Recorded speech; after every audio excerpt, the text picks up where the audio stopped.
You have money in the bank right now that you're proud of. Not a lot. Maybe enough. 3 months of expenses, maybe 4. You built it slowly, moved it to a separate account so you wouldn't touch it, told yourself you were finally being responsible. And somewhere in the back of your mind, you feel like you've done something right. But there's a number you haven't looked at recently. The number of months that money has been sitting there, untouched, waiting for the emergency that hasn't come. And every month it sits there, something is happening to it that nobody told you about. Something quiet.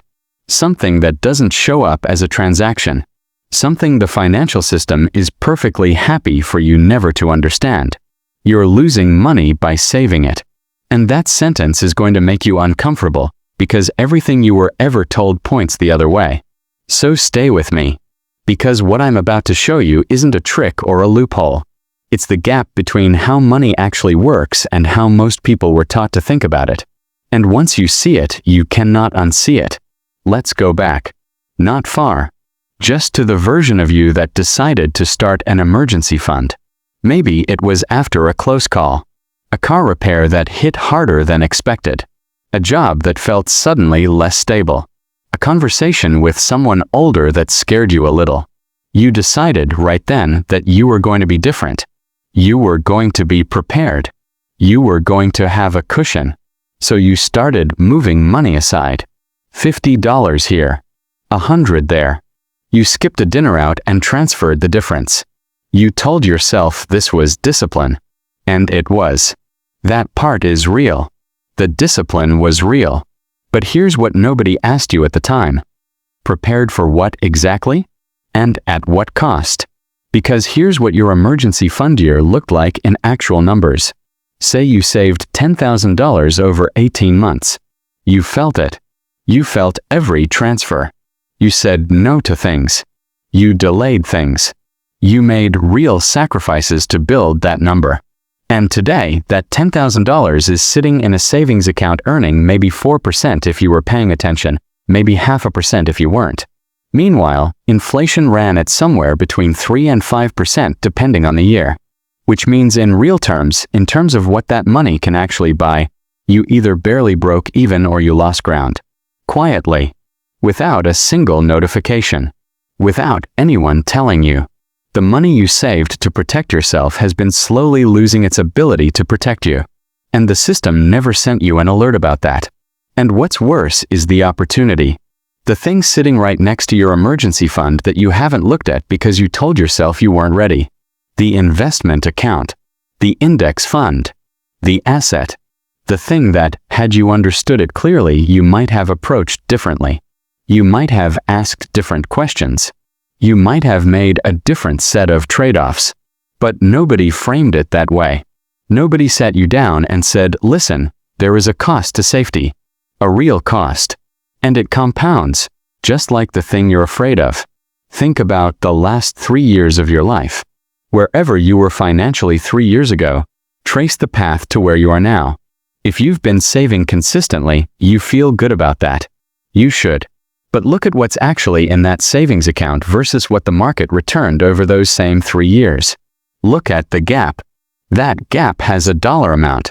It's not theoretical. It's not abstract. It's a real number. And it represents the price you paid for a particular kind of comfort.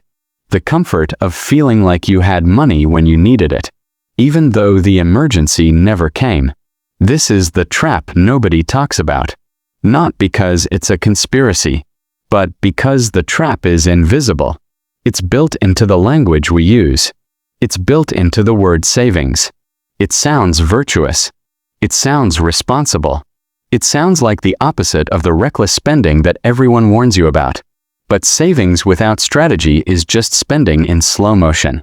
And what happens next is the part most people miss. The longer the money sits, the more attached you become to it. Not to its function, to its presence. You stop thinking about what that money could be doing. You start thinking about what it means that it's there. It becomes emotional. It becomes identity. You are the person who has an emergency fund. And because you've decided that about yourself, the idea of moving it, restructuring it, making it work differently, It feels like breaking a rule you promised yourself you wouldn't break. And so it just sits there, year after year, doing less and less. Here's where I want to slow down for a second, because this is important. The problem is not that you have an emergency fund. The problem is the story you were told about what an emergency fund is, what it should look like, where it should live, and how much of your financial life it should consume. You were told 3 to 6 months of expenses, liquid, in a savings account, don't touch it. That's the rule. That's the standard advice. And it's not wrong exactly. It's just incomplete in a way that costs you. Because the people who designed that rule weren't thinking about your wealth. They were thinking about your stability. Those are not the same thing. Stability is the floor. Wealth is what you build on top of it.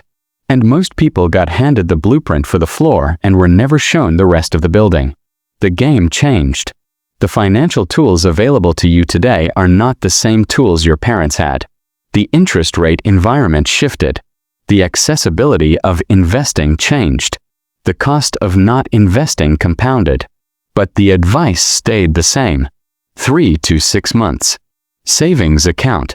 Don't touch it. Nobody told you the rule had an expiration date. But here's what nobody tells you about money. The wealthy are not more comfortable with risk. They're more precise about it. When you hear someone say they don't keep cash sitting around, your first instinct is probably that they're reckless. That they're one bad month away from disaster. But that's not what's happening. What's happening is that they've understood something about the architecture of an emergency fund that most people never work out. They've separated the function from the form. The function of an emergency fund is to give you access to money when something unexpected happens. That's it. That's the only job. And most people fulfill that function with one specific form. Cash sitting in a savings account. Because that's the only option they've been shown. But there are other forms. There's the HYSA, the high-yield savings account, that's giving you 4.5% right now while your bank gives you 0.4. Same function. Same access. Meaningfully different outcome over time. If you have $20,000 sitting in the wrong place, the difference in interest earned over 2 years is not trivial. It's hundreds of dollars you left on the table by not paying attention. And then there's the conversation most people aren't having, which is about sizing. How much do you actually need liquid versus how much do you need accessible? Those are different things. Liquid means immediate. Accessible means reachable within a few days to a week. And this is where it gets interesting. Because if you have a brokerage account with index funds, you can typically get your money within 3 to 5 business days, which is not liquid, but it is accessible. And the gap between liquid and accessible is where a significant amount of wealth either gets built or gets left behind. There was a woman mid-30s, we'll call her Simone. She had done everything right by conventional wisdom. Had her emergency fund. Had her savings account. Was putting a small amount into her 401k at work. Felt like she was on track. Then she had a conversation that changed everything. Someone asked her a simple question. How long does an actual emergency take to unfold? Think about it. A job loss. You don't need all the money the day you lose the job. You need the money stretched across weeks and months while you figure things out. A car breakdown. You need the repair covered, not your entire savings balance in your hand at the moment of impact. A medical bill. You often have 30 to 90 days before it's due. She'd been keeping $30,000 in a savings account earning almost nothing because she imagined emergencies as instantaneous events requiring immediate full payment. But when she actually mapped out every emergency scenario she could think of, she needed maybe $5,000 immediately available. The rest. She needed it within a week. Maybe 2. She restructured. Kept $5,000 in a high-yield savings account. Moved the remaining $25,000 into a diversified index portfolio. Within 18 months, that decision had earned her more than 2 years of her previous savings account interest. Not because she took wild risks. Because she asked a more precise question. The emergency never came. But the money worked anyway. Here's the first principle I want you to carry out of this. Every financial vehicle has a cost of admission and a cost of inaction. Most people calculate the first one and ignore the second. You know what you pay for things. You know what you spend. But do you know what you're not earning? Do you know the actual cost of your money sitting still? Common belief. Keeping money safe means keeping it in cash. Why it fails? Cash doesn't stay still. Everything else moves. Prices move. Markets move. The purchasing power of $1 in a savings account earning 1% against 3% inflation is not a stable thing. It is a declining thing. It just declines slowly enough that you don't notice in real time. The reframe. Safety is not the absence of movement. Safety is movement in the right direction. And the identity shift required is this. You have to stop seeing your emergency fund as a sacred object and start seeing it as a tool with a job. Tools should be optimized. Tools should be evaluated. Tools should be replaced when better ones exist. When was the last time you evaluated your emergency fund the way you'd evaluate any other tool in your financial life? If the answer is never, that's worth sitting with. The second principle. Your financial decisions are mostly made not when you're sitting down thinking carefully, but in the 15 minutes after you've made a decision that feels like responsibility. You transferred money to savings. You feel responsible. So you spend a little more freely because your brain has already filed this month under doing well. This is not a character flaw. This is how human psychology works when money is involved. It's the same reason people order a diet soda with a large fry and feel like they've balanced something. Common belief. Discipline is the ability to resist spending. Why it fails? You cannot resist your way out of a system that's working against your psychology 24 hours a day. Willpower is a finite resource. The financial industry knows this. They've built entire business models around your decision fatigue. The reframe. Structure beats willpower every time. The people who actually build wealth over decades don't have more self-control. They have systems that make the right decision automatic and the wrong decision inconvenient. They automate the investment before they touch the paycheck. They don't have to decide whether to invest this month because the decision was made once, 6 months ago, and now it just happens. The identity shift. Stop trying to be someone who has better discipline and become someone who has better architecture. And this is why keeping an unnecessarily large cash reserve can work against you psychologically. Because the presence of that money makes the rest of your decisions feel safer than they are. You've already done the responsible thing, right? So the dinner out, the impulse purchase, the slow leak, those don't feel as serious. But they compound the same way everything else does. There's something darker underneath this, and I want to be honest with you about it. A lot of people keep more money in savings than they need not because of financial planning, but because of financial fear. And fear makes different decisions than strategy. Fear says, what if I need it? Strategy says, what is the actual probability I'll need it, how much, and in what time frame? Fear says, at least I know it's there. Strategy says, there for what? To buy things that will cost more by the time I need them? Fear says, I've been broke before. I never want to feel that again. And this one is real. This one is valid. If you've experienced genuine financial instability, the pull toward liquid cash is not irrational. It's emotional memory.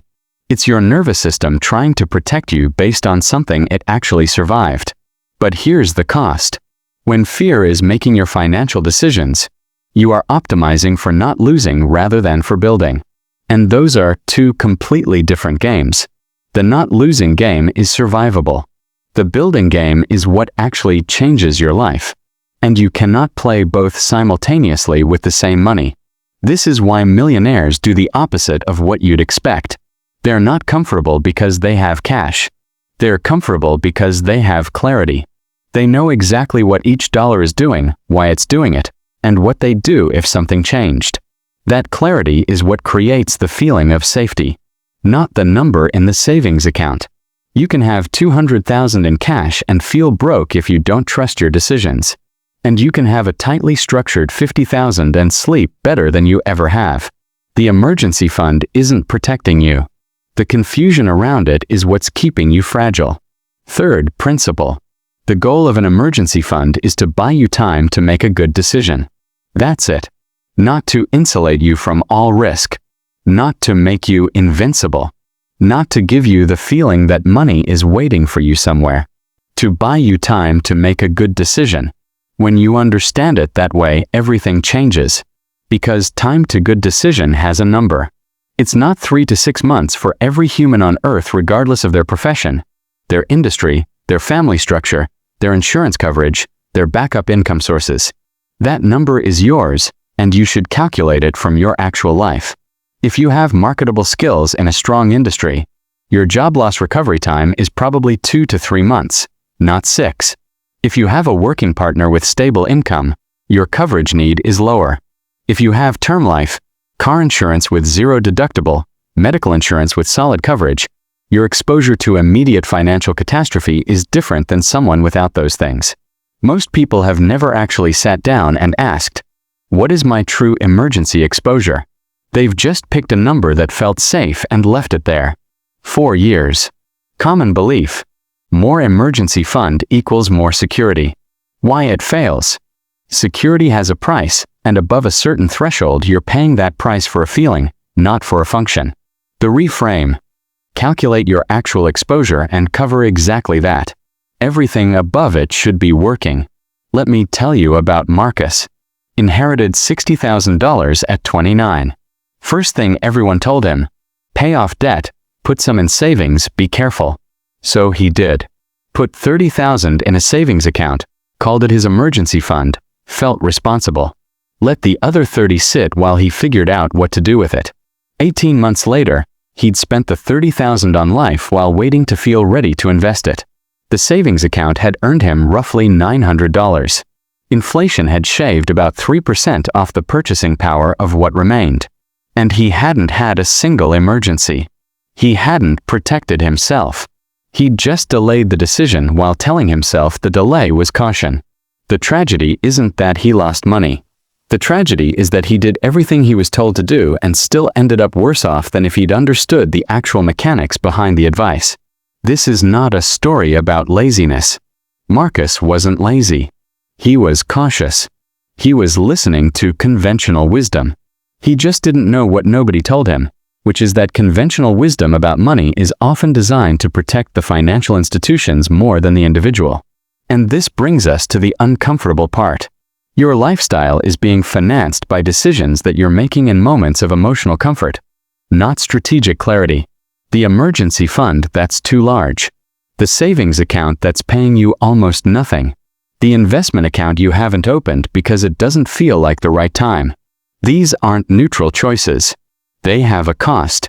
A specific, compounding, accumulating cost that will show up in your life in 10 years as the gap between where you are and where you could have been. 5 years from now, you will wish you'd started today. That's not inspiration. That's just math.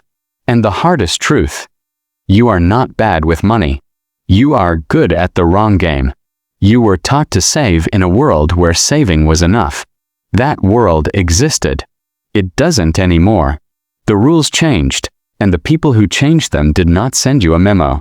You've been playing defense so long you forgot offense is also part of the game. And one more thing. Every month you wait to restructure, to optimize, to ask better questions about what your money is doing, is a month the gap widens.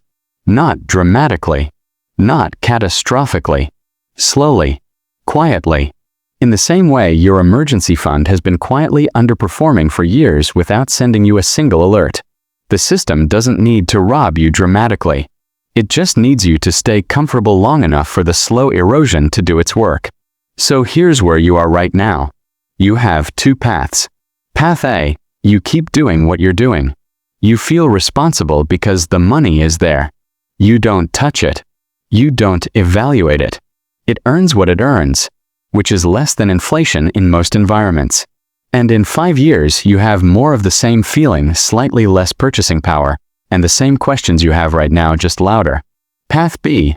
You get uncomfortable for a short period of time. You actually calculate your true emergency exposure. You move money to a high-yield account that's doing real work. You restructure the excess into something that builds. You design a system instead of relying on a habit. It's not clean. It's not a single decision. It's a series of questions you've been putting off because the status quo felt like safety. Neither of these paths is painless, but only one of them leads somewhere different. The question isn't whether you understand this now. You do. The question is what you do in the next 72 hours before the clarity fades and the comfort comes back and you tell yourself you'll figure it out next month. You've been saying next month for years. You know that. The emergency fund was never the destination. It was supposed to be the floor. And you've been living on the floor for a very long time. What would you do with the ceiling?